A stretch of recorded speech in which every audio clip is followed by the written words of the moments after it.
Greetings, Cap fans, and welcome to another episode of the Captain America Comic Book Fans Podcast. This is episode 18. I am your host, Rick Verbanis. As always, I'm joined by my co-host, Bob Lucius. Bob, what's up? Hey, Rick, I'm so excited for tonight, Rick. I know, right? And we're also joined by one of our comic book Facebook group members, longtime member, Ash. Hey, Ash. Hello, thank you so much for having me. I'm excited. Yeah, well, we know you are a self-proclaimed Bucky fan, the biggest one out there. So, yes. Of course, if we're going to do this episode, it made absolute sense to bring you on board. Like I said, it's going to be totally different. We're going to just chat about the Falcon and Winter Soldier episode 1, which just came out this weekend, and we're going to give our feedback. And just want to remind everybody who's listening, there's a couple ways that you can give your feedback. You can join us on the Captain America Comic Book Fans Facebook page, or you can leave us a voice message. You can go to our Anchor page, which you can find the link in the show notes, whatever podcast that you're listening on, and leave a message up to 60 seconds, and maybe we'll play you on one of our episodes. So we love to hear back from you. All right, guys. All that said, where do we start? I mean, I'm a huge MCU fan. Obviously, my favorite hero is Captain America, and certainly thought Chris Evans was awesome as Captain America and will be sorely missed. And so I've been really looking forward to this to see where the story goes, right? Because we've got his two closest allies, his longtime friend, Bucky Barnes from his childhood, and then we've got his newer friend and ally, Sam Wilson. And then we're even going to get in a little bit later into the series, maybe a little bit of his love interest in Sharon Carter. So I'm thrilled because my initial reaction was, you know how it is when you really look forward to something, like it can only go downhill. To me, this absolutely met my expectations. Yeah, Rick, I mean, I agree with you 100% there. You got to be careful with managing expectations, and I know a lot of folks, when WandaVision came out, a lot of folks were a little disappointed at the slow burn of that series, and it really paid off in the end. I mean, I love that entire series; it really paid off. But Falcon and the Winter Soldier, man, it jumped, 2 boots in first episode, right? I mean, it was awesome. Yeah, I have to agree about the expectations. I have been so excited about the show, looking forward to it it's been almost 2 years since it's been announced, and it's been on my mind pretty much the whole time. So I had kind of low expectations at first because I love these characters so much. I love the story. I didn't want to be disappointed. And then the more promo they did, the more we started learning about the show, I just found myself allowing myself to get more and more excited, and I was not disappointed at all. Yeah. And I 100% agree with that opening scene, just jumping right in. And listen, I really enjoyed WandaVision. I gave it, high ratings, really enjoyed it, but this is a completely different feel, right? This is picking up where Avengers Endgame left off. And I mean, they both did, but this one had that same feel. And part of it too was that not the opening scene where Sam is giving up the shield to the Smithsonian, but that first action scene, right? I mean, to me, it was like the beginning of a James Bond film, right? And that first scene that kind of grabs you with all that action. But part of it was the music. So the composer Henry Jackman is back, right? He did. I want to say he did the second and third Captain America movies. Yes. So it still had, it brought back that feeling. And he's done a lot of movies. But it brought back that feeling from those Cap films. So it's almost like you didn't skip a beat. It's like it just picked up where the movies left off. And they used some of the old music too. They brought back that Winter Soldier kind of anthem um, that they play when Winter Soldier's on screen. And they even used a little bit of when Falcon first shows up in the Winter Soldier with his wings, they do like kind of a guitar riff. And Yeah. they used that, and I got so excited by that. Yeah. Um, but yeah, I loved the first action sequence, and I think the biggest difference between WandaVision and Falcon and Winter Soldier is this one is kind of like it's like a 6 hour movie, Right. whereas WandaVision was more by episodes. Yeah. Yep. Good point. Yeah. Now, And I would say too, like, I mean, these are going to be somewhere between 45, 50 minutes each, right? So we got 6 of them. So we're going to end up getting somewhere between 4.5, 5 hours, I think, total. Hmm. So it's going to feel, it has a lot of time to build that character development that we didn't have before. indeed, indeed, and I think it's worth noting that this. I think the showrunner has said that this takes place about 6 months after Endgame. Oh, was it? Okay. I Yeah. know Yeah. in the show they referenced it was a few months. So but in either case, yeah, it's picking right up where I left off. So in that first step, you mentioned that first scene, Rick. How about the return of Batroc Zelipe? Leap. Yes. I kind of Yeah. wanted him to say that at some point. I know. Yeah. What are your thoughts on that, man? Oh, it was again James Bond. I just felt like, it felt like one of those scenes where, being in the sky. I mean, come on. I mean, that made for a whole nother level, just being up in the sky, because it was so cool. And Batroc was there with his. I mean, he even had like a little bit of that purple and gold, on his uniform to kind of give, an homage to the comic book costume. And yeah, I thought it was really cool. And of course, he's still alive, right? He was able to, gosh, I forgot to say something. Oh, by the way, anybody, spoiler alert. For, Bob, I'm going to have to give a little extra intro in the beginning. Maybe so. But if you're fool enough to listen to this podcast before watching the episode, Yeah, that's true. So anyway, so yes, I thought that scene it rocked, man. And then how. I mean, on so many levels. And Ash, you had said about how you had a little bit of guitar riff. I also heard a little bit of like a horn, right? Where they, and almost like that James Bond kind of, James Bond theme horn, like, it was almost, you got a little bit of that too. And then the way he used Red Wing, I loved Red Wing in the sequence. I think that he is a lot cooler than he was when he was first introduced, which is great because I mean, I gotta admit, I love the actual Falcon Red Wing in the comics. So I've always been kind of iffy about Red Wing in the MCU, but they gave him some new features and made him really cool. So I like that they did that. Yeah, I'm down. I'm looking for the Hasbro pre-order for the Red Wing for Christmas. I'm sure that'll be out in time. I'm hoping the they've done the series of helmets and of course the shields. I'm hoping Red Wing's going to be on the horizon for us. What do they call those things that are out now? The people get a little hovering thing with their cameras and the drones, right? Drones, right? Yeah. They didn't make a Red Wing version of a drone. How awesome would that be? Yes. Yeah, without the missiles. Yeah. I was very excited about the initial action sequence. I love seeing Batroc back, but I got to tell you, I was a little disappointed in two things. One, he didn't have the fancy mustache. I thought, a little nod to fans might have been good, but he also seemed a bit more hard edge than the Batroc we have grown to know and love in the comics. Well, yeah, there's definitely a difference. I don't think it was any different from his character in Winter Soldier. Right, he was, a mercenary kind of cutthroat. So that was, and that's a good point. I mean, because I remember I've watched it twice, and the first time I watched it, I remember when Sam burst into the plane and then he hit that one guy out the window, and it was like, well, he just killed him.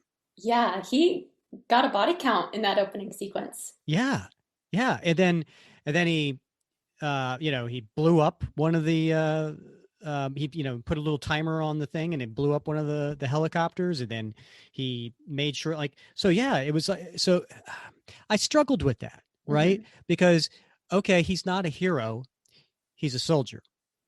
They're two different Hmm. things, right? I Yeah. mean, to me, one of the things about Captain America that I know there are a certain amount of Captain America fans out there that don't don't think of Cap the same way I do or Bob does, and maybe you do, Ash, in that he's a hero and he doesn't kill, right?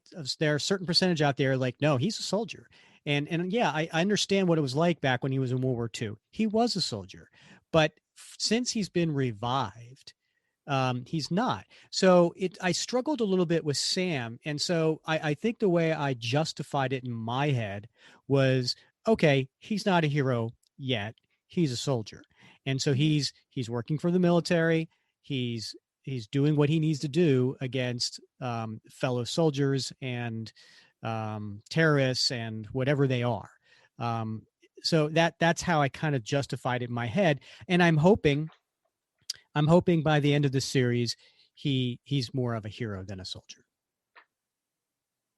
I really like what you said about Cap. Just, yeah, not a perfect soldier, but a good man. Right. Yeah. Um, And I think, that's really an astute analysis, Rick. And I hate to, mhm. I don't like to throw compliments around too easily, but that was spot on, and that's something that I Yeah. couldn't quite put my finger on. But now that you've sort of enunciated it, yeah, I get it. I'm from that background, right?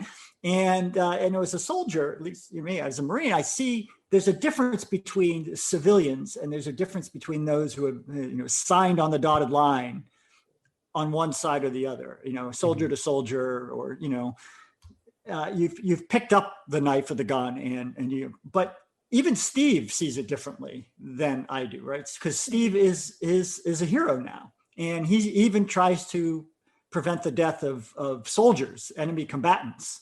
Mhm. But Sam's not quite there yet. Right. And let's talk about that, right? So the opening scene of the first episode and the closing scene, uh, both focused on Sam and his reaction to the shield, right?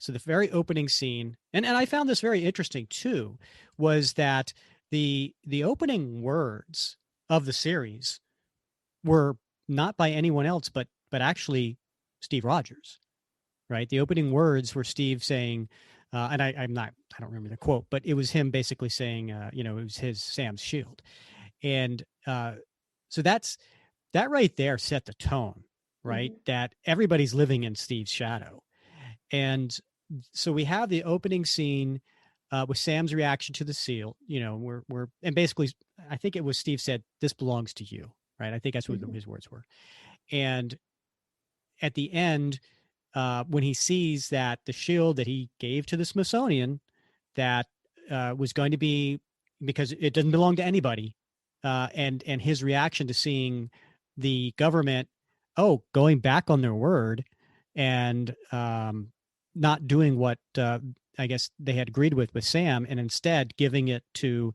this new person, and you could see Sam's reaction.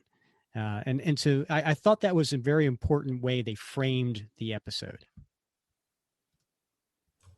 I got a little something different out of it. I think part of it, I get what you're saying, that, they wanted this for the exhibit, and eventually they sort of backtracked on that. Um, but I think Sam has, and I've had this discussion in other Facebook groups where there are very heated conversations about sort of the pressures on Sam. But I think Sam feels Wait a some minute. pressure. I'm sorry. What? Yeah, Your other Facebook group? Ash, are you free? I need a new partner. I was doing research, Rick. I was just strictly research. That didn't mean anything to me. But I mean, there's some very heated discussions, and I think Sam has a crisis of confidence.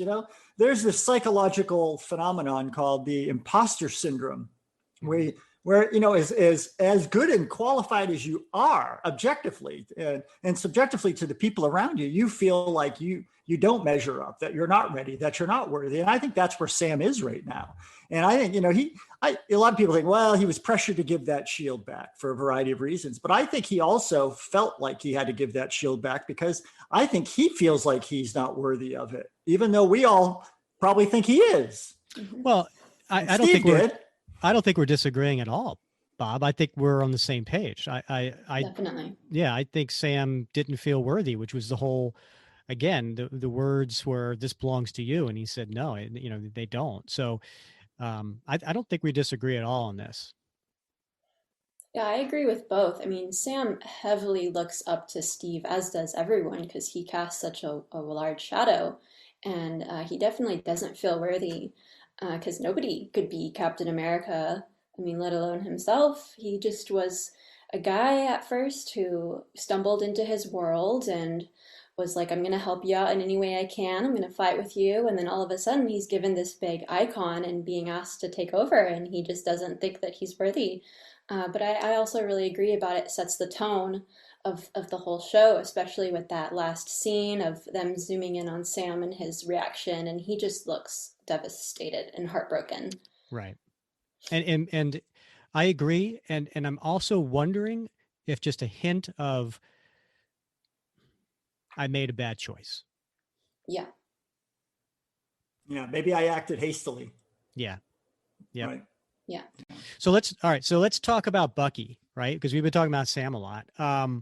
What do we think of the story that transpired with him, where he is having nightmares? He's coming to terms with the things that he's done. He's trying to make amends, kinda. He is talking with a psychologist to try to move through this, although it probably is, the government is forcing him to do it. What do we think of his story in episode 1? So I've been saying for years, I've been hoping and hoping that they would touch on his emotional trauma in the MCU, because he has a lot. I mean, he was brainwashed and used as a weapon for decades. That has to really mess you up. And really, so far, the only sign of trauma or PTSD we've really seen in him was in Civil War. Civil War, when he says, "I don't know if I'm worth all this," Right. and Steve is like, "What you did all those years, it wasn't you," and he says, "But I did it." And now we're seeing a little more of that. He's sleeping on the floor, which is apparently a big sign of PTSD. It's I see it as kind of like a throwback to what Sam and Steve talked about in Winter Soldier, when they're like, "Your bed, it's too soft." Yep. So I liked that. That was really heartbreaking. He's just really emotionally closed off. He doesn't want to talk to anyone about what's going on. He's lying. He just I don't think he really knows how to handle what he's feeling. He's so emotionally stunted. He has no idea where to even begin. So it's interesting to see that unfold. Yeah.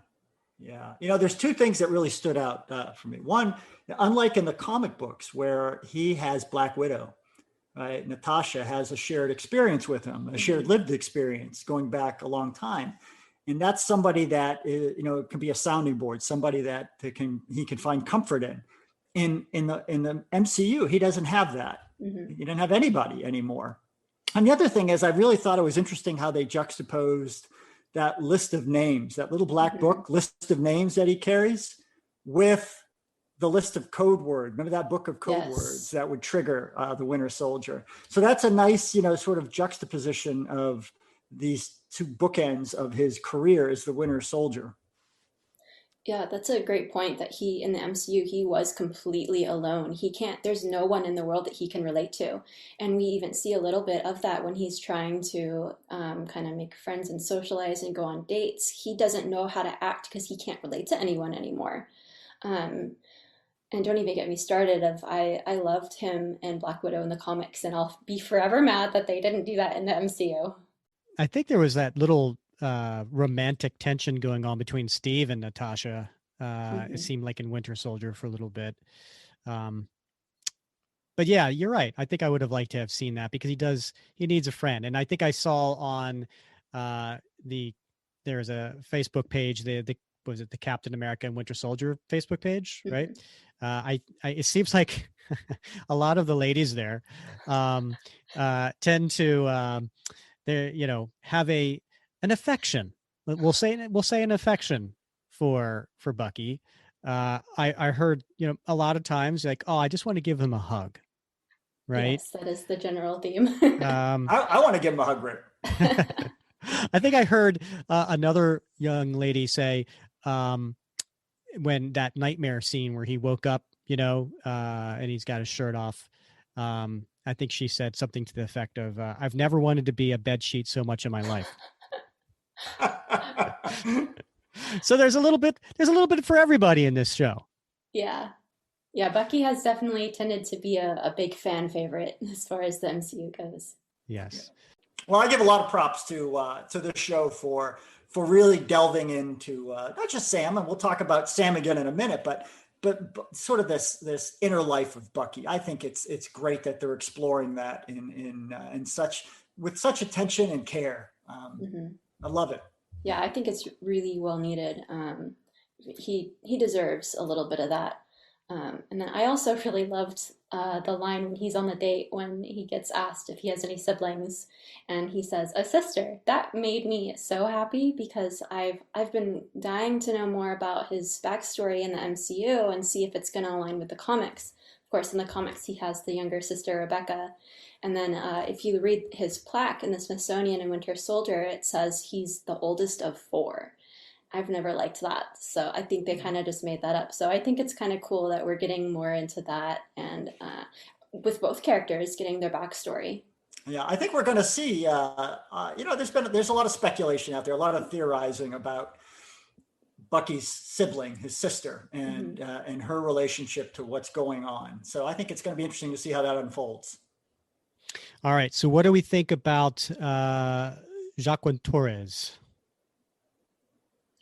I'm really excited that they're doing him in the show. I really hoped that they would use him and bring him in because I love his character in the comics. I feel like they're touching a lot on, of course, the comics Sam Wilson or Captain America Sam Wilson. Mm-hmm. So I was really hoping that they would use him because he's so big in that series. And I think they're doing a great job with him so far. I think they really got his personality down. Of course, his story's a bit different. He's a soldier, he's a little bit older. And I'm wondering what direction they're going to go. At first, I was wondering, is it just going to be an Easter egg? Is it just going to Mm-hmm. be, are they just going to use his name? Or are they going to go the route that they did in the comics where he's going to take over as Falcon? Yeah. So for those who don't know, is it Jacqueline? Am I pronouncing that right? I think it's Joaquin. Joaquin. Okay. I've been Joaquin. Thank saying you. Joaquin this whole time, and I read or I listened to a different podcast earlier, and they said Joaquin, and I was like, oh, that sounds more correct. Yeah, I like Joaquin. Oh, let's go with that. Yeah. So for those who don't know, Joaquin was the replacement for Falcon in the comics. So that could be on the docket. We don't know. I think I like Danny Ramirez, who's playing him. He's a very likable character. The way he's doing that. So we'll see. There's the first time I saw him, because when I didn't know that it was Joaquin, I was like, oh, this guy's not going to last. Like, he's a red shirt, right? They're introducing somebody here who's going to get, to make us like somebody who's going to get killed or something.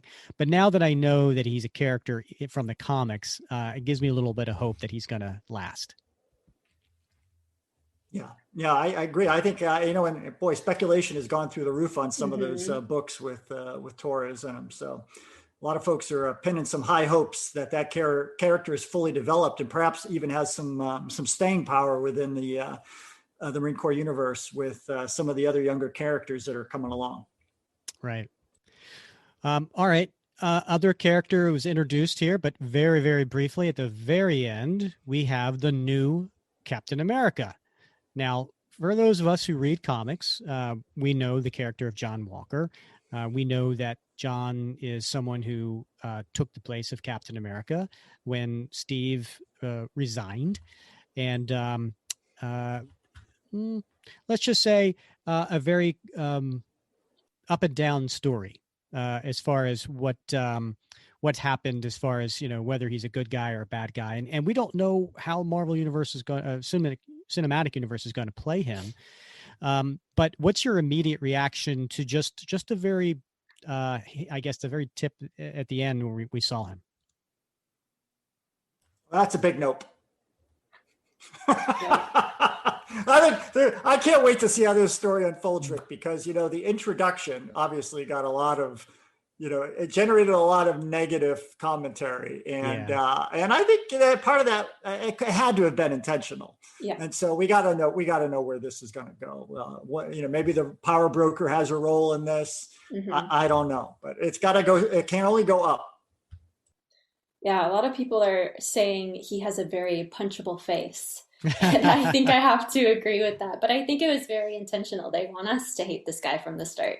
So it'll be interesting to see where they go with it and how they do him. Yeah. And also, he wasn't, you could tell he wasn't Steve, Mm-hmm. Just from the little smugness at the end and the wink. That off-putting wink. Yes. Right. And just from that alone, we got a little bit of hint that, this guy's not going to be like Steve. And I thought it was interesting too, that when the government was announcing him, a couple of key words they used were, this is a real person, as opposed to, say, somebody, an alien or whatever, whatever they meant by that, has America's values, and that the United States of America has a new hero. So this is not a hero for everyone. This is not a hero for the world. And I think that wasn't lost on Sam at the end when he was listening to that. No, absolutely. I think those were very finely calibrated words about John Walker and his role. And I think John Walker, like Sam and like Bucky, will have a journey to that unfolds throughout the next 5 episodes. But I think we know where that journey's beginning. Right. I liked those words when they said, what was it? Regular guy, regular person. I guess that makes me wonder, does he have powers? Is he going to have powers? So we'll see what they do there. Yep.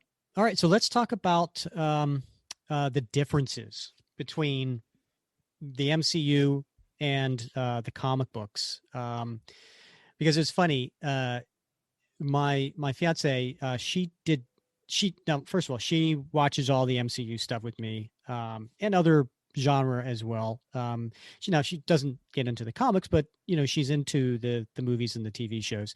And so we're watching this, and she was honest with me. She wasn't really looking forward to this series. And she said the reason being was she just, didn't really care about Sam. She said, he's just Steve's wingman. There really wasn't much backstory to that. But she did admit by the end of this episode, she was now interested and she actually cared about the character. So, kudos to, the series for job, getting that job done. And then, so she started asking me about the differences. She's like, oh, so in the comics, was Sam in the military? No.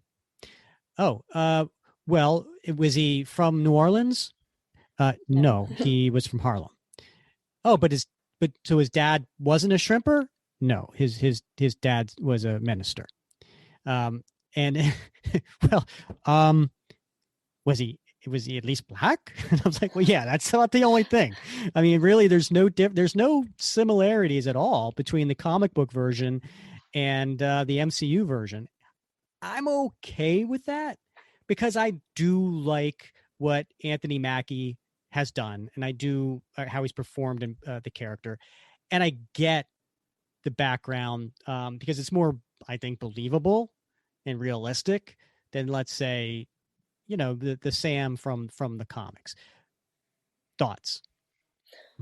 I agree. I will admit that when I first heard he was going to be from Louisiana, it kind of put me off a little bit. Just that was my instinct because, Sam's from Harlem.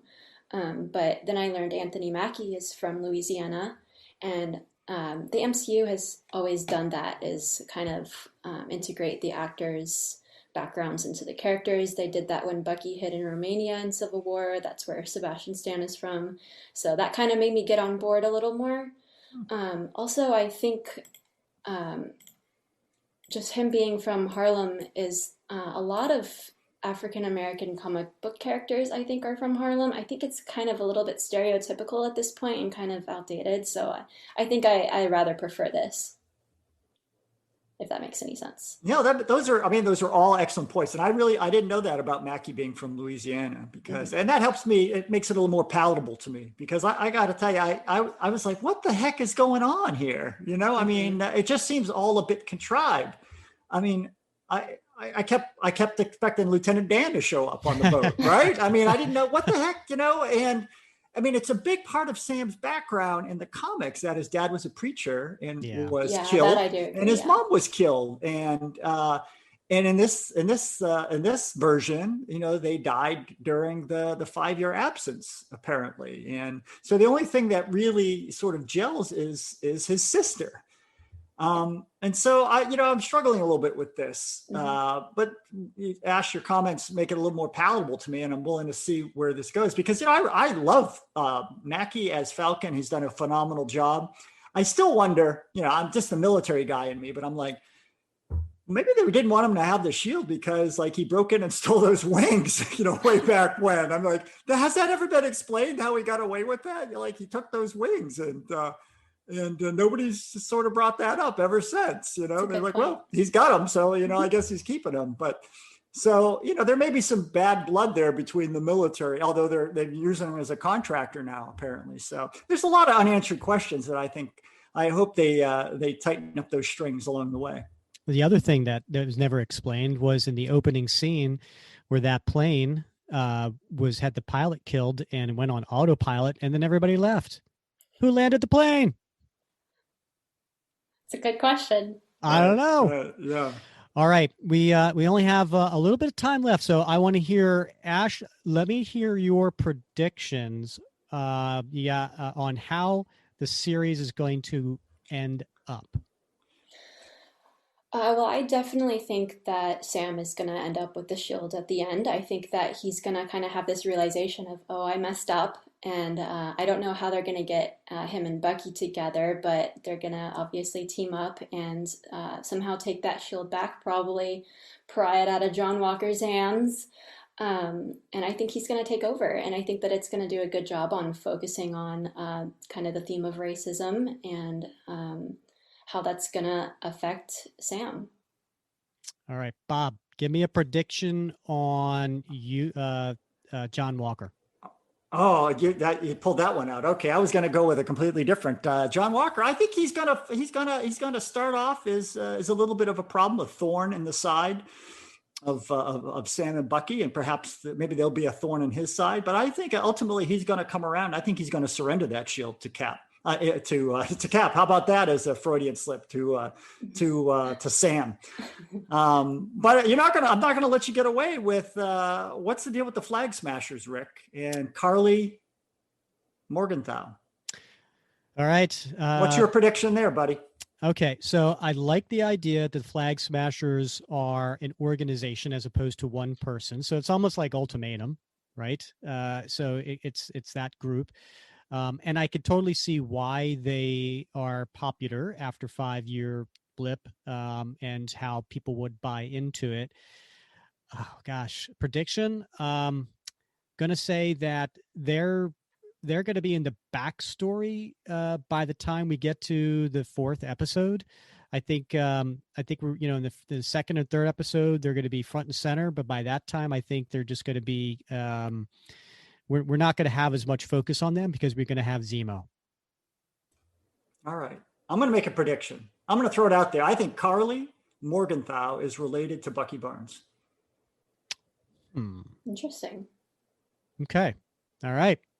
We'll have to see what happens. All right. Well, guys, this has been a lot of fun. Ash, I really am glad you had a chance to come on. Maybe we'll have you back someday after a little bit later in the series or whatever, and we could talk a little bit more about how our predictions are coming true. Yeah, that'd be great. Thank you for having me. That would be awesome. It's great to have you, Ash. Thank you. All right. Well, that wraps up our first reaction show to the Falcon and Winter Soldier. Enjoyed talking about that with Ash, and so we appreciate her coming on. And for those of you who are listening and want to learn more about Bucky and Winter Soldier in the comic books, we got a great episode coming up for you this week. Episode number 19 is going to be Bob and I reviewing the introduction of Winter Soldier in Marvel Comics. So that is going to be the Ed Brubaker series, Volume 5. We're going to break this up actually into 2 podcasts. The first part, we're going to do Winter Soldiers Part 1, 2, and 3, which is, and this came out in 2004, I want to say. Yeah. The volume started, this might have been 2005 by that point. Hey, this is going to be the perfect opportunity for you to find out more about the Winter Soldier and how Bucky was introduced into the comics as this character. Yeah, it's going to, I think anybody wants to do a deep dive into the characters, one of the 2 main characters of this show, has to check out the podcast, Rick. It's required listening. Yeah. It's a good point. You brought that up. We did do a deep dive into Sam Wilson, the Falcon, and we did his origin. And when we say a deep dive, like we went into not only Sam's introduction in, I think in early 70s, but there was a couple of additional stories that we tapped into that broke into his background. So that is episode number 14. If you want to go back and take a listen to that, highly recommend if you want to learn more about Sam Wilson's character, the Falcon, and how he was introduced into the comics. And then in episode 17, we touched on a current story of John Walker as the U.S. agent. So, we got we're your one-stop shop when it comes to learning about these characters in the Marvel Universe. Yeah. And again, just a shout out to Ash for taking the time to join us tonight. I think it's important that we spice up our relationship every now and again, Rick. Well, Bob, I have to tell you, after hearing about you cheating on me with other Facebook groups, and that's great that you brought that up. I forgot to mention. So the next Falcon and Winter Soldier reaction episode, which is, we're going to do these every Sunday when to talk about that particular episode. So the next 5 weeks we'll be doing this. Next week we're going to have on Dave Whittam. I hope I'm pronouncing that right, Dave Whittam. He is a huge John Walker fan. So who better to have on, because I'm pretty sure next week's episode is going to be like an origin episode of and the backstory of John Walker and how he became Captain America. So let's talk about that next week with Dave. Yeah, Dave has a wealth of information and knowledge about John. So it's going to be a great conversation. Yep. All right. Well, as always, I've enjoyed wrapping cap with you, Bob. Me too, Rick. Let's do this again. All right. Talk soon. I'm Rick Verbanis. He's Bob Lucius, and you've been listening to the Captain America Comic Book Fans Podcast.